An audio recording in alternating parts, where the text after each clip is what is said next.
Assalamualaikum warahmatullahi wabarakatuh. Mari kita lanjutkan monolog Al-Quran visual memasuki ayat 6 surat Al-Baqarah dan ayat ke-7 juga ya, membahas tentang orang-orang yang kafir. Pembahasan tentang ayat awal surat Al-Baqarah yaitu ayat 1 sampai 20 surat Al-Baqarah merujuk kepada ayat 7 surat Al-Fatihah yang membahas 3 golongan, yaitu 1 golongan orang-orang yang diberi nikmat, 2 golongan orang-orang yang dimurkai, dan ketiga orang-orang yang sesat. Nah, pada ayat 1 sampai 5 kita surat Al-Baqarah kita sudah membahas tentang orang-orang yang bertakwa. Allah mendefinisikan ulang tentang orang-orang yang diberi nikmat sebagai orang-orang yang bertakwa. Lalu orang-orang kafir itu siapa? Iya, orang-orang yang dimurkai. Dan golongan selanjutnya dibahas di ayat 8 sampai 16 adalah orang-orang yang sesat. Walaupun di dalam surat Al-Baqarah ayat 8 sampai 16 belum ada penamaan khusus tentang golongan ini. Lalu ayat 17 sampai 20 surat Al-Baqarah membahas tentang permisalan dari orang-orang kafir dan orang-orang sesat. Nah, kita akan membahas tentang orang kafir setelah sebelumnya kita membahas tentang orang-orang bertakwa. Sebetulnya kita lebih familiar dengan kekafiran ya, yang dikaitkan dengan keimanan. Nah, apakah benar definisi orang-orang kafir adalah orang-orang yang tidak beriman? Kita bacakan dulu ayat ke-6 surat Al-Baqarah. A'udzu billahi minasyaitonir rajim. Innalladzina kafaru sawa'un 'alaihim a'adzartahum am lam tunzirhum la yu'minun. Jadi artinya secara perkata adalah sungguhnya orang-orang yang kafir sama saja bagi mereka diberi peringatan atau tidak, mereka tidak beriman. Nah, kalau kita baca ayat 6 surat Al-Baqarah, kita akan bisa mengambil kesimpulan, iya, memang orang-orang kafir adalah orang-orang yang tidak beriman. Tapi apakah iman itu cukup? Iman itu saja yang bisa melawan kekafiran untuk bisa menjadi orang yang tidak kafir. Apakah kita cukup dengan hanya beriman? Tidak. Ya. Jadi karena kita membahas di ayat 1 sampai 5 surat Al-Baqarah tentang orang bertakwa. Nah, kita sudah paham bahwa keimanan itu hanya sebagai pondasi. Keimanan yang benar harus melahirkan amal soleh. Dan kalau kita tidak berbuat amal soleh itu, maka kita belum dikategorikan sebagai orang yang bertakwa. Jadi tidak cukup kalau kita membanggakan diri sebagai orang beriman saja di depan orang kafir. Tidak cukup. Karena bagi Allah, derajat kesuksesan seseorang dinilai bukan dari keimanannya, tapi dari ketakwaannya. Jadi iman yang sudah berbuat amal soleh, berbuah amal soleh ya. Nah, tapi kalau kita membahas misalnya, benarkah berarti orang-orang kafir itu adalah orang-orang yang tidak beriman? Iya, betul. Lalu pertanyaan keduanya adalah mengapa orang-orang bisa menjadi kafir? Dan dalam ayat yang sangat sederhana ini sebetulnya Allah menjelaskan mengapa orang-orang bisa menjadi kafir. Simple aja. Mereka diberi peringatan ataupun tidak sama saja. Sama saja itu maksudnya apa? Tidak ada perubahan. Tidak ada yang terjadi dari apa yang disampaikan. Apakah kita banyak menemukan orang-orang yang dablek seperti ini? Bukan urusan agama aja ya, banyak. Kadang-kadang kita kesel sama pasangan misalnya atau sama anak, sama orang-orang sekitar kita yang kalau dikasih tahu ngeyel. Bukan cuma ngeyel, tapi juga diem aja, tidak ada perubahan. Seakan-akan mereka tidak pernah mendengarkan apa yang kita sampaikan. Dan kalaupun mendengarkan, mereka tidak melaksanakan. Tidak ada perubahan dari apa yang kita sampaikan, kita nasihatkan pada mereka. Itulah sebetulnya yang definisi orang-orang kafir sebenarnya. Walaupun memang secara spesifik tentu peringatan-peringatan yang didefinisikan di ayat 6 surat Al-Baqarah berkaitan dengan apa yang Allah telah gariskan. Tapi secara umum sebetulnya berkaitan dengan segala hal yang berkaitan dengan peringatan. Misalnya orang dikasih tahu nih rambu-rambu lalu lintas, orang dinasehati gitu ya, ditilang, melawan lagi, melanggar lagi. Nah, itu orang-orang kafir ya definisinya. Jadi kalau kita ditanya gitu, kesel nggak sih kita sama orang kafir? Pasti. Tidak ada orang yang tidak kesel sama orang kafir. Karena mereka itu adalah orang-orang yang sama sekali tidak terpengaruh oleh peringatan apapun. Jadi kalau misalnya kita berpikir ulang, sebetulnya kekafiran, keimanan, ketakwaan, kesesatan adalah suatu hal yang memang secara natural manusia tidak suka. Jadi ketika misalnya dia melawan ketentuan umum ya, bukan ketentuan Allah saja, pasti orang nggak suka sama orang-orang yang kalau dikasih tahu tuh nggak ngaruh. Nah itu yang didefinisikan kekafiran. Tapi memang spesifikasinya, nasihat-nasihat atau peraturan yang Allah sampaikan itu tentu berkaitan dengan apa yang Allah telah tetapkan. Walaupun kita sendiri sudah memahami bahwa kekafiran itu berkaitan dengan sesuatu hal yang pasti akan merugikan manusia itu sendiri.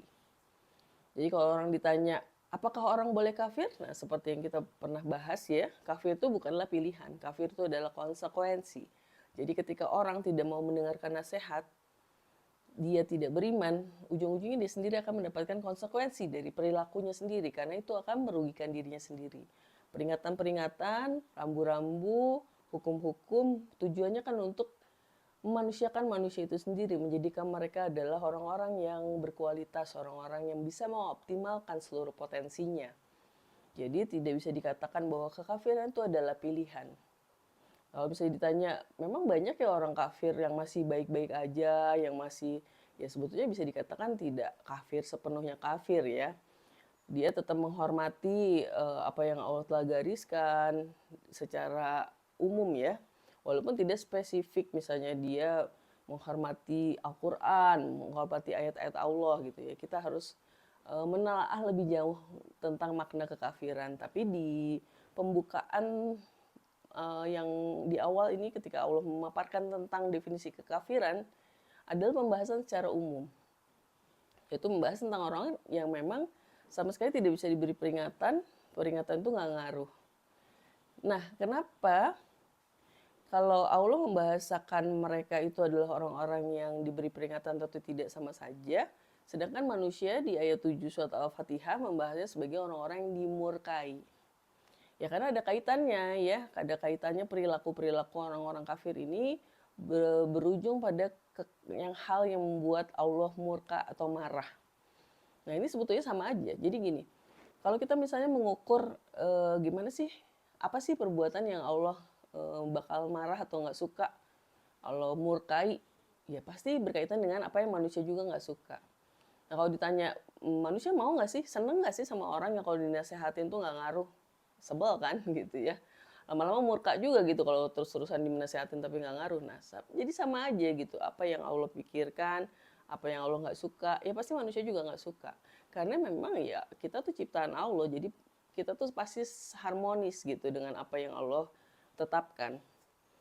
Nah, kelanjutannya dari ayat 6 surat Al-Baqarah yaitu ayat 7. Apa itu ayat 7? Allah menyatakan bahwa orang-orang yang kafir itu Allah kunci hatinya dan pendengarannya, dan dalam penglihatannya terdapat penutup, dan bagi mereka azab yang besar. Khatamallahu ala qulubihim wa ala sam'ihim wa ala absarihim gishawah walahum adzabun azim.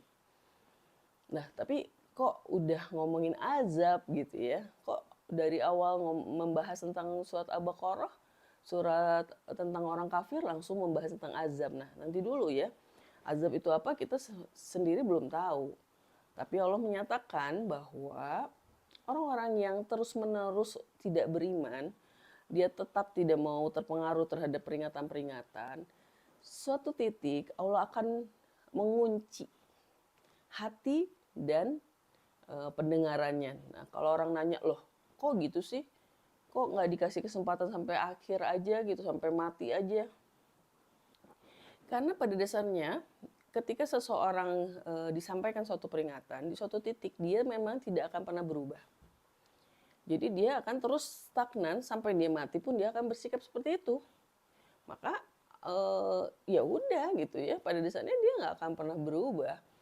Dikasih kesempatan itu pasti kan nggak akan selamanya. Jadi kalau misalnya orang melanggar satu kali SP1, SP2, SP3, ujung-ujungnya kan dipecat. Terus kita bilang ya oh, jangan gitu dong kasih SP5, SP7. Kan enggak gitu. Selalu ada awal-awalannya, peringatan awal, dan pada akhirnya terpaksa dipecat gitu kan. Nah jadi kalau misalnya ditanya apakah tidak adil pernyataan di ayat 7 ini kok Allah tiba-tiba main kunci aja. Ya adil, karena memang orang itu sudah diberi kesempatan. Karena bahasanya adalah diberi peringatan atau tidak. Jadi terus-menerus diberi peringatan. Nah, kalau misalnya soal hati yang dikunci, berarti maksudnya apa? Karena sebetulnya semua hal yang informasi yang kita terima, itu bagaimana kita menilai pertama kali itu pakai perasaan ya, pakai hati. Ya, walaupun masih banyak perdebatan hati itu apa. Tapi intinya hati itu bisa dikatakan insting ya, insting manusia untuk menerima atau suka atau membenci sesuatu. Jadi kalau misalnya gini ya, ada suatu informasi yang disampaikan oleh seseorang yang kita nggak suka, refleksnya kita tuh pasti nggak suka sama apa yang dia sampaikan. Kenapa? Bukan apa yang dia sampaikannya, tapi perasaan kita udah nggak suka duluan sama orang itu gitu. Nah ini yang menjadikan hati kita jadi terpengaruh. Nah orang yang memang pada dasarnya nggak suka sama orangnya, mau apapun yang dibicarakan sama orangnya itu bisa jadi masalah. Padahal kan sebetulnya ya coba dong, terima dulu, coba dipahami dulu, coba didengarkan dulu. Nah, itulah makanya mengapa yang dikunci itu bukan hanya hati, tapi juga pendengaran. Karena efeknya kalau kita nggak suka sama orang, kita nggak mau dengar. Manusia itu sekeren itu ya, jadi ketika dia nggak suka sama seseorang, yang diomongin sama orang itu juga nggak kedengeran.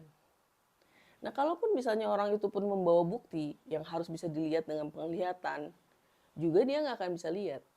Karena dari awalnya memang dia udah nggak suka. Ini juga pembahasan ayat ke-7 ini menggambarkan bagaimana cara manusia menerima informasi, memproses informasi. Jadi awalnya ketika semua manusia menerima informasi pasti awalnya dari perasaan dulu, dari insting, dari hatinya. Baru dari hatinya dia akan mengizinkan untuk mendengar. Dan baru mendengar dia akan membiarkan hatinya melihat faktanya ya. Ini Allah mengajarkan ya, karena Allah udah tahu ya processing manusia tuh bagaimana memproses data. Itu yang dikasih tahu sama Allah gitu bahwa orang-orang yang kafir itu pada dasarnya bermasalahnya itu hatinya. Dari hati yang bermasalah ini karena dia bisa dengki, cemburu, sombong atau apapun, berefek kepada bagaimana dia memproses informasi. Dan ketika informasi itu ditolak, ya jadilah dia orang-orang yang tidak pernah terpengaruh oleh informasi apapun, kan hatinya sudah menolak duluan. Itu yang disebut kekafiran ya. Jadi kalau kita kesel sama seseorang, pada dasarnya orang itu pasti nyebelin gitu ya. Maksudnya kita secara hati pun udah nggak suka. Nah ini apakah kita boleh menyandarkan sesuatu dengan perasaan?